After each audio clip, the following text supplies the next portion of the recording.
What's up? I am Kyle on the mic, and welcome to season 2 of Stand Out with Kyle, an interview series where we bring authentic people who have been themselves and we spotlight them. Now, first, I'm going to say shout out to our amazing Studio Space sponsor, Studio Space DMV, giving us this amazing space to be creative. Now, if you need a space to book to get creative or film your interview series or podcast, tap in with Studio Space DMV, all right? But listen, I'm tapped in with someone right now who's literally been walking the streets to the DMV to around the whole United States and around the world. Please give it up for the one and only, the model himself, Giovanni. Hey! I like that intro. Come on now, come on, man. Thank you, bro. And no problem, man. You've been standing out doing your thing, my guy. But before we go ahead and tap into this interview, we got to start off with an icebreaker. Now, back then when we first met, you ate me up at this photo shoot, all right?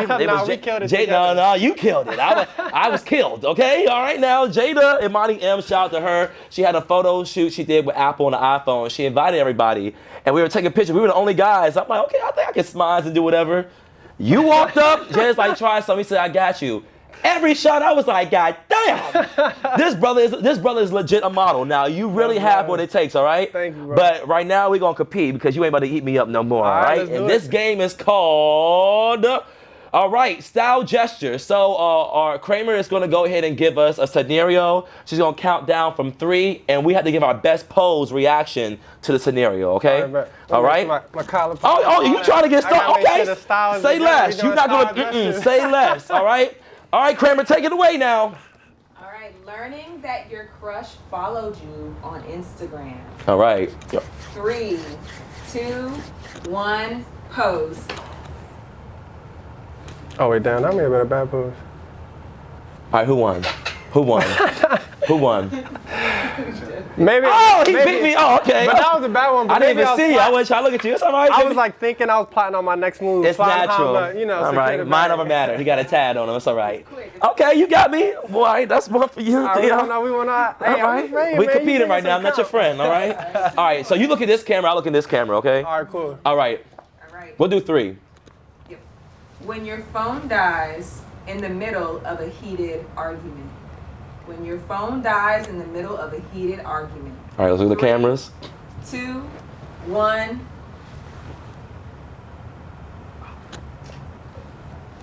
I got that one. Hey, we wanted one, brother. All right now. All right, this is the last one. All right, it's coming down. We're going to see who stands out the most. All right. Someone cuts off the music to your favorite jam in the car. In 3, 2, 1. Because why would you ever do that? I'm in my jam. We on the way to something good. Come on. Gio won that. Okay, Gio won our. He ate me up once again. All right, Jesus. All right, but listen, it's only right because I mean you have that natural model sense in your blood right there. Bro. But first of all, bro, how you feeling today, man? I'm feeling amazing. I got to start the day with my loved ones. Shout out to my friends Tom, Nia, and Jarrell. We just got some good food. Went to go get. We spent some time at the museum, at the Hirshhorn Museum. They had a really good exhibit, which was Basquiat and Banksy, so that was cool. I really just wanted to come home this weekend to like kind of decompress from New York Fashion Week because there was so much going on. And just a lot these last few weeks, so I got to come home. I didn't really tell anybody because I hope when my friends see this, don't be mad at me. Sometimes it's overwhelming when I come home because it's like so many people want to hang out, and I really just always want to prioritize my family, which I got to see as well. But it was cool, great weekend. I got to see my family and my friends, and then you hit me up for this, which was like, bro, no brainer. So it was cool, great weekend. It started off good, and we're gonna end it even better. Great vibes, man. Yes, I literally wanted to get you on here for a minute because I mean you're someone who's like just really been focused, you know, on their craft, and you really are doing it. A lot of people, no shade, you know, say they're models, but you really are out there doing everything it takes to be a model, from behind the scenes, from you know the hygiene, from you know fitness, from this looking the part too, because there's a lot of aspects that go with that. I love on your social media. You have a little date, sometimes day in the life of showing people what actually goes on, like getting called for a shoot and had to hurry up and go to H&M and get a white tee, but can't try it on, but hopefully it fits. But if it doesn't, you make it look fashionable and adding pieces. And we're gonna tap into all that right there, man. But I want to know when did this kind of like click that you could do this for a living? Modeling? Oh, for a living? Ooh. Or just you tapping into it? Well, how I started modeling in general is a pretty crazy story. So I grew up an athlete. I played basketball for a couple of years. I was actually pretty good at basketball. I ended up going on to college to play it and so forth. But kind of unfortunate story. Towards my senior year of high school, my father got sick. And me and my father were super close. That was my best friend. So I kind of had to step up to the plate and be a man early. Yeah. So my senior year of high school, I didn't get to play, unfortunately, and I had to take on a bigger role, and I had to get a job at McDonald's. And so I was working at McDonald's every day. I would take double shifts because in senior, I went to Bowie High School. As a senior, if you had enough credits, you were able to have a half day, which is what it was. So I would get out of school at 10:40. I would go clock in whatever time, and I would just work double shifts just because I always wanted to. I only had to work to pay bills, but when I was young, I just wanted to be able to have money to pay the bills and still enjoy myself. So for me, I would pick up double shifts. So all this to say, I'm working at McDonald's, working hard. A year goes by, I graduate. After high school, I take like a leap year pretty much to keep stacking my money. Yeah, smart. And this older woman would come in every day. She would get the same order of coffee. And so she would always come in, and I would always be at the front counter, either taking people's orders, I'd be at the drive-thru, and she had a granddaughter, I guess, that modeled, and she would always say to me like, hey, you know, I have a granddaughter that models, and I always come in here and look at you. I think that you have a beautiful look, like you should look into being a model. Wow. But for me, I was thinking of all just kind of the stigmas at the time. You know, way back then, this is 2016, 2017, so now modeling is much more of a broad thing. Being creative in front of the camera is much more widespread. Yeah. But at that time, there were certain stigmas behind it. And I was like, nah, modeling's not for me. So fast forward, like a week later, my mom sits me down. She says, hey, I love that you're working. You know, you're making money. You know, I had bought my car on my own. I was pretty financially responsible. She was like, I love that you're working and making money, but you're not playing basketball no more, and you need to have another hobby. Like, you can't just have your hobby be going to work and then coming home every day. You have to pick up something else to take up your time. Yeah. So she was like, you know, I've always been into fashion. Like, I've always been into fashion. I've always spent a lot of money on clothes. My mom was like, you know, you love spending your money on clothes. Why don't you become a model so you don't have to spend your money on clothes? Wow, this is mom saying that. Yeah, this is my mom saying this. So this is before still that I even had a thought. I'm still battling it like, I don't think modeling's for me. She's like, you should be a model so that you can get clothes for free. So I'm like, we have that conversation that night. I left the table. She's like, just think about it. So I left. The next day, I go into work. I see the older woman again. Hey, you should be a model, da-da-da-da-da. I'm like, whatever. That night I get home, I open Instagram, and I have this random DM. This is 2018, and this guy DMs me. He's like, hey, not to sound creepy or anything, but I'm a photographer, and I've always been looking for male models to shoot here in Maryland, but there aren't any. Would you be willing to like do a test shoot with me? Because I think you have a good look. So I'm like, yeah, sure. I did a test shoot with him. It wasn't not even like that type of model test shoot. We were like in the woods. I had on like a regular outfit, and like I took like some quick pictures or whatever. And then me and him did the photo shoot. I posted it on Twitter. And one of my friends I went to school with at the time, his name was CG. He hit me up and was like, yo, he was a photographer. He was a great photographer. And he hit me up. He was like, yo, I see you doing shoots. Let's do a shoot. So me and him started shooting.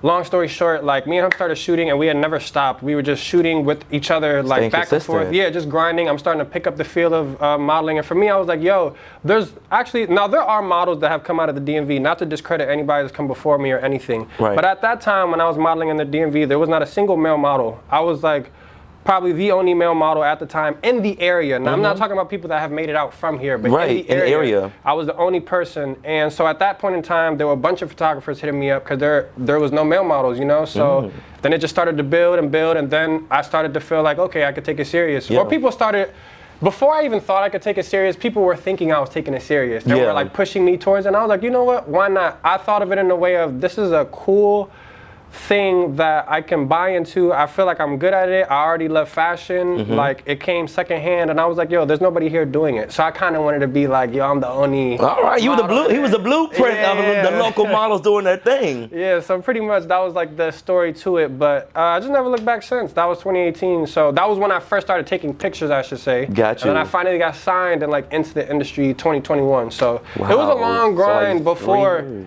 you know, we're in 2025. That was 7 years ago. So it was a long grind before I even ever got signed. And like, I feel like when you get signed, that's the start to your career. Yeah. You know, and then, so that was 4 years ago. So been in it for a minute, you know, and I still feel like I always have imposter syndrome. So I still feel like I've gone nowhere, but I'm very grateful for all the opportunities I've gotten so far. Like, what's to come? Well, if you want to be reminded now, my brother, you've been going several places, and we're going to talk about it today. Understand? But speaking about places, so you got signed. You know, how was that moment when you finally got signed, you knew it was something serious. You moved to New York, correct? Yeah, so I moved to New York shortly after I got signed. Oh no, actually, well, I was living in New York. I was probably living in New York for a month. So what made you decide to finally go ahead and take that step to move to New York? Because I can't do it. It wasn't even an official move. My girlfriend at the time, my ex, I was going up there every weekend to see her, and she knew that I was grinding towards being a model. So, you know, I just ended up eventually staying there like for just a period of time. But yeah, that was like my intro to New York. And I would go up there,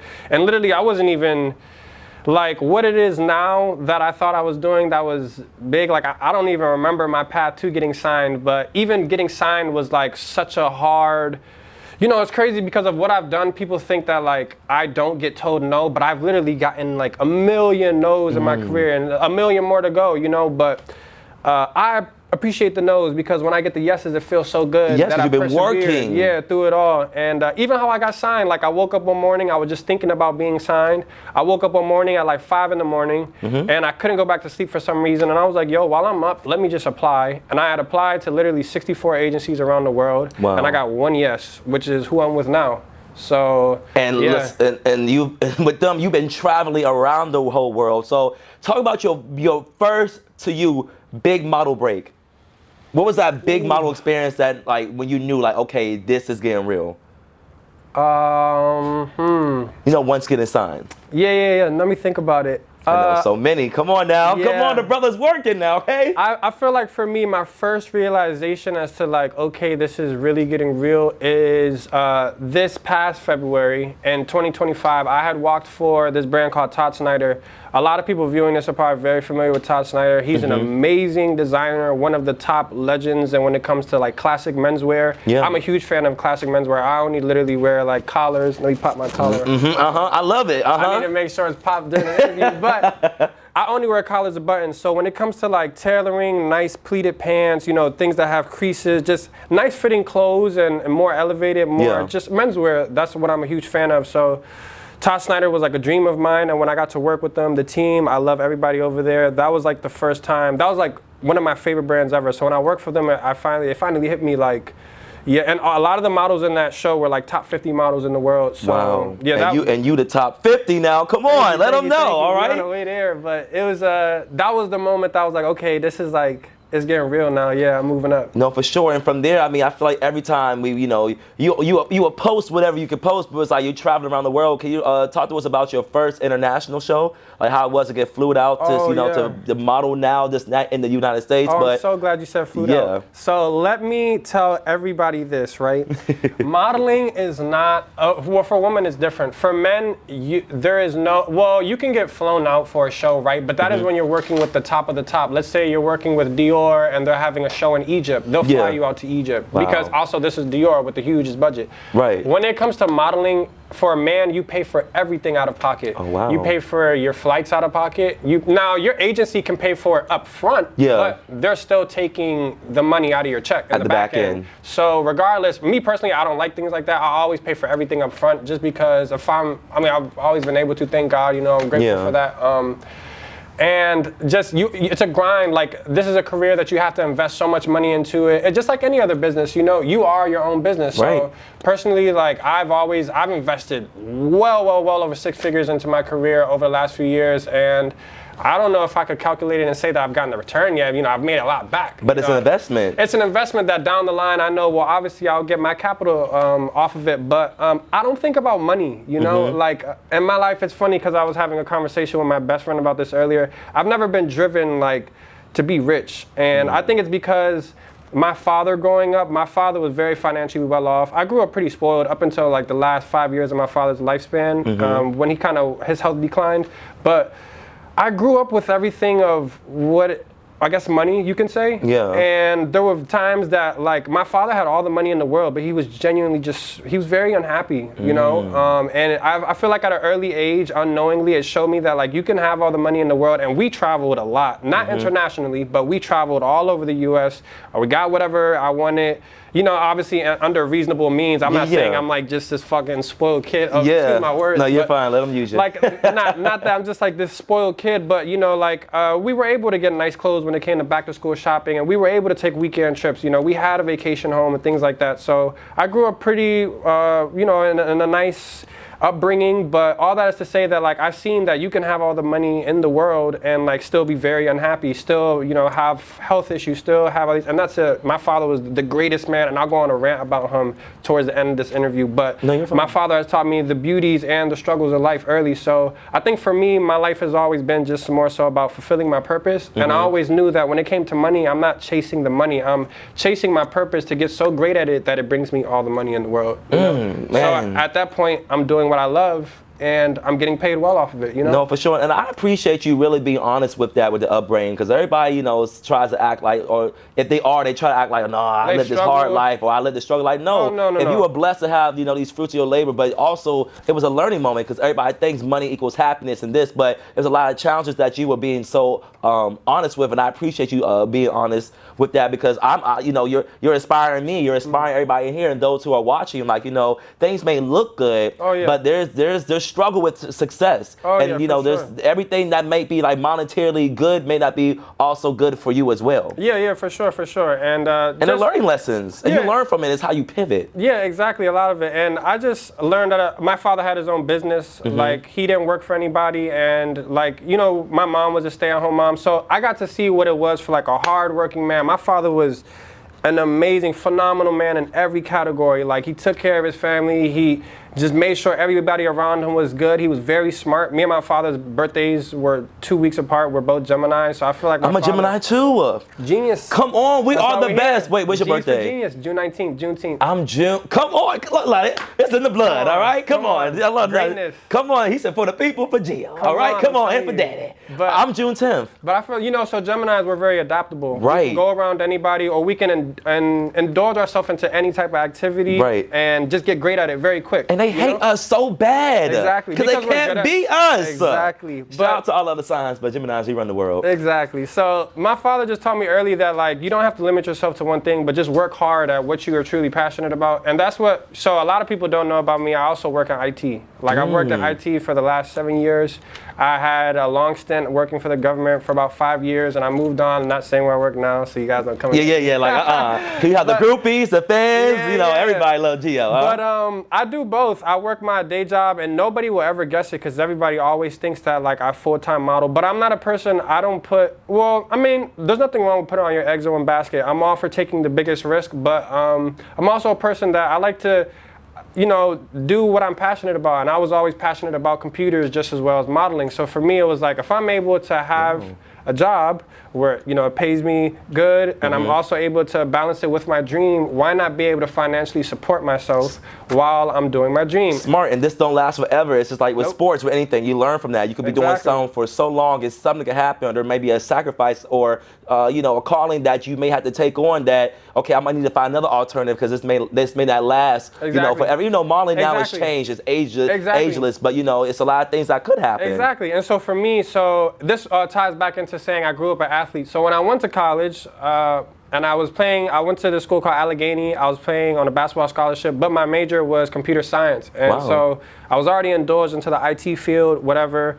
So even though I had left college early to pursue my modeling career, thank God, I have no regrets about that. Right. But all that is to say is, once my career got going, I thought in the back of my mind, okay, well, I do want to go tap back into the IT thing, because for me, that's kind of like, I guess you would say, a backup plan. I don't really look at it as any type of plan. I just look at it as like, this is something I would like to do when I want to settle down and I'm older, and I don't want to have to rip and run the world anymore, or do shoots. This will be my plan, because this is something I'm still passionate about. This is something that still brings me joy. I don't really like working in office. Unfortunately, I have to work in office. Everybody got to be back in office. Yeah, but my last, fortunately enough for me, before this year, this is my first year returning back in office, 2025. These last few years, I've been able to work like remote or hybrid with my job. So it helped me tremendously when it came to modeling, and No, I love how you're keeping it real with that, because everybody sees like these professions as artists, entertainers, like there's certain ways of income to make sure you fund this. You know what I'm saying? Like, a lot of stuff is out of pocket that we see. It's out of pocket, yeah, and there's nothing, let me just make it clear right now, there's nothing wrong with having a job. I feel as though everybody has this big rebel story as though, you have to quit your job and put all your all into this dream and go broke essentially just to achieve this dream. And it's like, no, if you're able to, because a lot of people, that when it comes down to it, it's like the will and how bad you want it. If you're able to work a day job and get off of your day job and use the rest of your evening, instead of sitting at home and relaxing, use the rest of your evening to chase your dream, it'll pay off in the long run. You know, for me, I'm exhausted every fucking day, excuse my language again. That's why I came home this weekend, just to get a reset. But for me, the grind is ever so worth it, you know, because it's like, again, I'm able to support myself. I don't have to necessarily struggle to continue my dream. So I advise everybody and anybody looking at this interview, if you want to get further in your dream, do not feel wrong for getting a job. It's okay to be able to support yourself and still chase your stuff. No, I appreciate you, bro. You're keeping it so real because a lot of people don't hear this. A lot of people just think it's just one way ticket to success or what it looks like. But it's like, it's if you cannot do everybody's not an entrepreneur. Not everybody has the access to do this full time. Exactly. So it's like, find ways. Don't make yourself broke. Try to keep up with the Joneses. Even my last name Jones. Exactly. Shout out to the Joneses. Shout out to the Joneses now. But also do what you have to do to sustain your lifestyle and keep yourself afloat. No matter what everybody else is saying, listen, you financially stable. They trying to get to where you're at. But through your grind and everything with modeling, like one big thing I saw you some of you were able to work with was Cardi B. Oh yes, amazing. How was that? Dominicans. Yes, how was that experience with Cardi B? So that was amazing. So a good friend of mine named Juan, shout out to Juan. He's a stylist on Cardi B's team, and I'm very familiar with them. Colin, the head stylist. Juan. Just their whole. I know a lot of them that are connected with Cardi B. So this happened like the night before the Met Gala. Juan had DM'd me like 11:30 p.m. at night, like, hey, are you free tomorrow at 5:30 to like pretty much do the stint I did for Cardi B, be able to, well, it's so funny, I'll tell the full story. I originally wasn't supposed to be like her security guard, because we ended up, what we did was Burberry. Yeah, we had the Burberry umbrella. She had on a Burberry dress, but everybody wants to see what she's wearing before she gets to the red carpet. So we had to walk her out behind these umbrellas, kind of like her security guards, walk her to the van, get her there, walk her to the venue, and then wait for her to come back to take the pictures. But long story short, he DM'd me the night before, 11:30. He's like, yo, are you available for pictures tomorrow with Cardi B? I'm like, yeah, hell yeah, what time you need me to be there? Right, come on. He's like, be there 5:30 p.m. We'll take the pictures at like 6 or 7, and then you guys are free to go. So I'm like, all right, cool. Again, I have work. So I go to work every day, like 8 to 4 p.m. I get off work 4 p.m., rush home, go take a shower, freshen up, go to the spot. I get there 5:30. Everybody on Met Gala Day is so frantic. Everybody's running so crazy. So she was running very behind. So we're dressed by the Burberry team. We're waiting around for her to take pictures. All of a sudden, they're like, oh, guys, it's getting too late to take the pictures. We're going to need you guys to walk Cardi out to the van because she has to hurry up, get to the red carpet. So then we're like, all right, plans change, whatever. So we do it. We take her out behind the umbrellas. None of that was planned, but it was such an amazing experience. We take her there. Yep, get her to the venue. Then we go back. We're waiting at the restaurant. We're chilling, like all just kind of. Well, we're not celebrating. I guess we're pre-celebrating because we're having a good time at the restaurant. It was like this nice restaurant, and I believe it was the Mark Hotel, if I'm not wrong, or I probably am wrong about that. But it was some nice hotel that. It was nice with Cardi B. Yeah, it was. It was fabulous. Amazing 10 out of 10 hotel. The restaurant was fire. So we were there just waiting. She got back pretty late. We took those pictures at like midnight, 1 a.m. And then by 2 a.m. they're like, oh, you guys are coming out to party? I'm like, I got work the next day. I'm going home. I got to calculate this stuff and make sure these numbers and codes are coded. Exactly. I got work the next day, but I was very appreciative of the experience. Like the whole team, Cardi, everybody was like fucking phenomenal. That is lit. Now, Cardi's definitely a icon in itself, but what fashion icons have you worked with or met? Like, have you ever met Pharrell? Have you ever? Oh, no, I haven't met Pharrell yet. Soon come. Well, you will soon. Yeah, soon come. Damn, there's nobody. Let me think. Somebody that strikes me to the top of my. I've met like so many fucking people. Who was someone you were starstruck you were able to meet? Whether it was like walking at a fashion show, because say you see like Jay-Z or Beyonce or Sierra walking, you just gotta make sure you still walk and do your thing. Who've been the coolest people you were able to see or be around throughout your career as a model? Damn, let me think of this. Who have I been around? You've been in a lot of fashion shows with a lot of dope people. Yeah, but also too, humbly enough to me, let me say this, celebrities don't affect me. I don't care about them. You know what I'm saying? Genuinely, just because like I'm in the industry and I've been in here so long that it's like, to me, that shit is so normal now. You know? But I will say Who Decides War show, Those are my great people. Shout out to Ev. Shout out to Taylor. But Who Decides War Show always has great people that come out. I can't even I wish I could name drop. I'm going Blaine. And a Winter. Anybody like That's lit. It's so hard. That's lit. Gio, really you better name somebody right now. I want to know. I'm living through you. All right. Let me think. Janet Jackson. Barack Obama. No, Andre 3000. I walked in front of Andre 3 Stacks before, so I'll say 3 Stacks. How was that? I fuck with 3 Stacks. He's fucking one of the flyest people, one of the most down to earth when it comes to music and fashion. Yeah. And then funny enough, when I was at Cardi B, when we were waiting for Cardi to get ready, we were waiting in the hallway. I ended up running into him again, so that was cool. Wow. Yeah, that was cool. That's the first person that comes to mind. I can't think of anybody else. Also, too, I have like this thing where I just really don't care. No, and that's good, but that's what they like. They like being around people who make them feel human. Yeah, exactly. Because to me, it's just I'm just one thing that I always I feel like I can say about myself and a lot of people that I'm around too. Everybody's always like, you know what I appreciate about you is that you're so real. One thing about me, I don't feel like any of this shit affects me because it's something that I want to be the greatest male model ever. Yeah. I want to make that very fucking clear. But at the end of the day, none of this will ever change who I am. I still feel like when I come back to the DMV, I'm the same Gio. Just obviously, I've evolved as a person, but I'm still the same Gio from 10 years ago.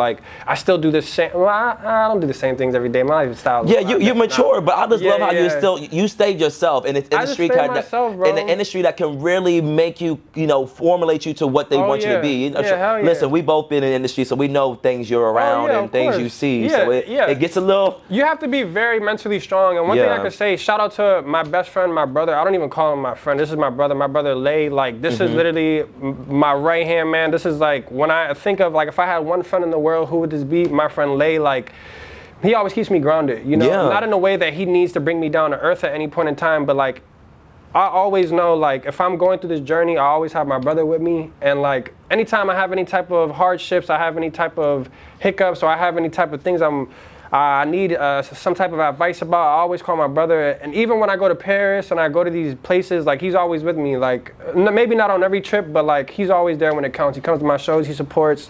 He has an amazing, phenomenal brand, Propane Stain.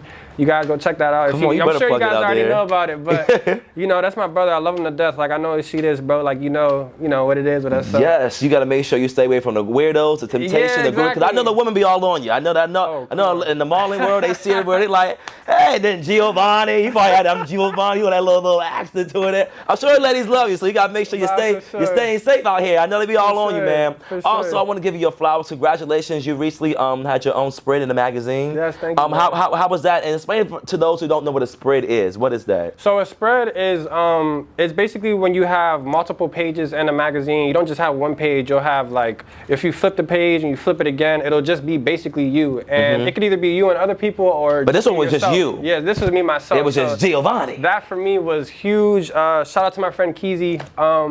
But pretty much that shoot was my idea. That shoot, I hit up my friend Keezy, and he was about to move to LA soon, but I just wanted to catch him before he moved, and I had these two concepts in my head that I really wanted to get done. And one of them was a JPG, which is John Paul Gaultier campaign inspired. So I wanted to do a shoot like that because I was thinking in my mind, one thing about me when I do shoots, it's always very intentional. Everything I do is intentional. But when I do shoots on my own, they're always very intentional because I look at my book and I study this shit like the back of my hand, all fucking day. If you look at my history on my browser, all I'm doing is that models, he studies. He don't just say I look good. He studies the craft as well. I'm on it all day. Models.com is 80% of my browsing history. And you're on it.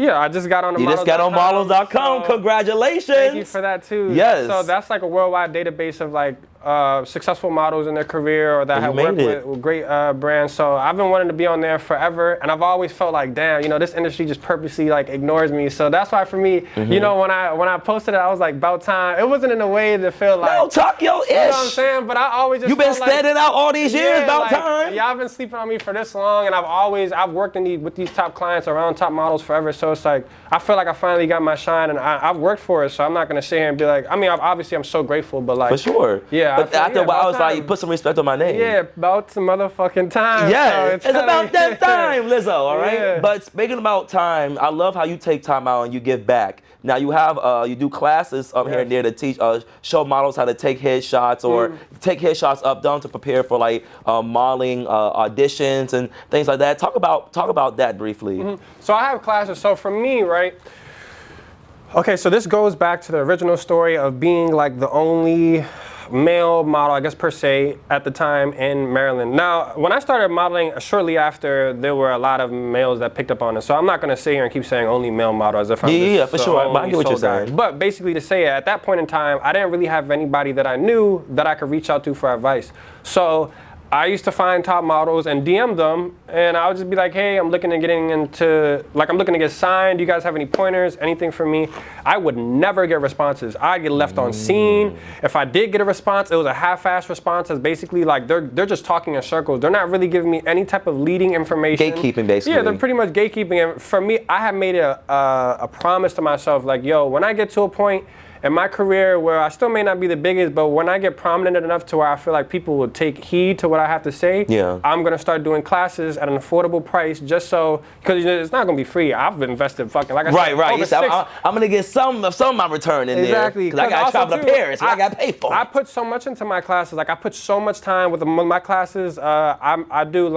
I do 4 segments. So the first segment is like a curriculum segment. I print out like a study guide, which is pretty much, it's usually like 10 to 12 pages, and I'll give them like a class segment. I'll put a PowerPoint up on the wall or the TV, whatever I have available at the time, and I pretty much sit them down like class. I give them on their packet, they'll have like note pages and stuff where they could take notes as if they're in class, but I'll give them a whole breakdown segment of so much information. I don't want to spill it if you want to know. Oh, yeah. I'm about to say, don't say too much, just know he does it, all right now? Come to the class, but I do a class curriculum segment, and then we take their digitals for them, we take their measurements, and then I do a runway segment at the end. Oh, I also do a posing segment, kind of show them how to pose a little bit. Yeah, because your pose, you definitely know how to pose, man. Big love, brother.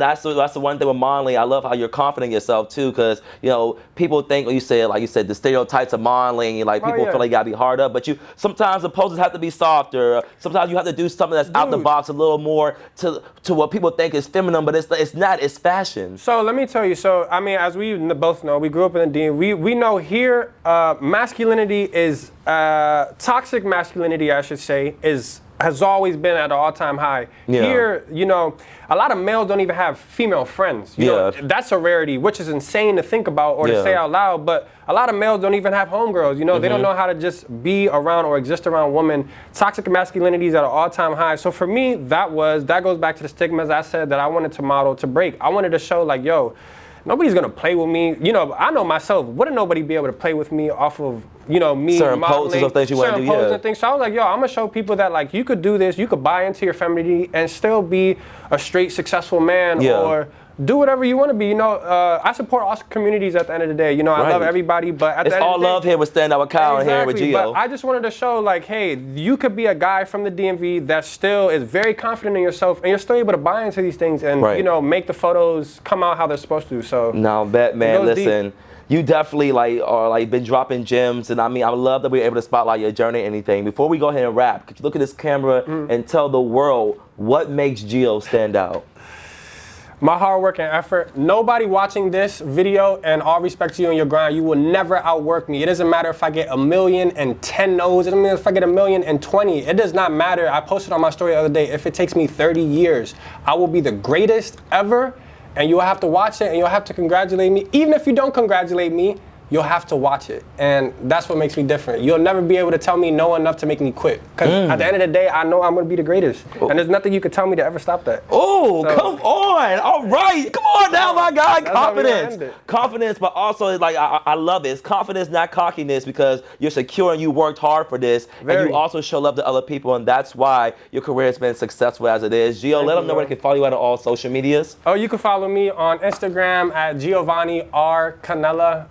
GIOVANNIRCANELA. TikTok, I don't really get on there, but you can follow me. It's OneRaff, ONERAFFF, 3 Fs. And that's pretty much it. All right, man. Listen, make sure you follow us as well at Stand Out with Kyle. Follow me as well at Kyle on the mic. This is season 2 of Stand Out with Kyle. Listen, shout out to our amazing Studio Space sponsor, Studio Space DMV. If you need somewhere to create, model, do whatever you need to do, tap it with them, because definitely they'll give you the space to make that creativity happen. But again, this is Giovanni, Kyle on the mic, Stand Up with Kyle, season 2. That's a wrap. Class is coming soon. Come out to the next one. Hey! Oh, that's Sersky. No problem, bro.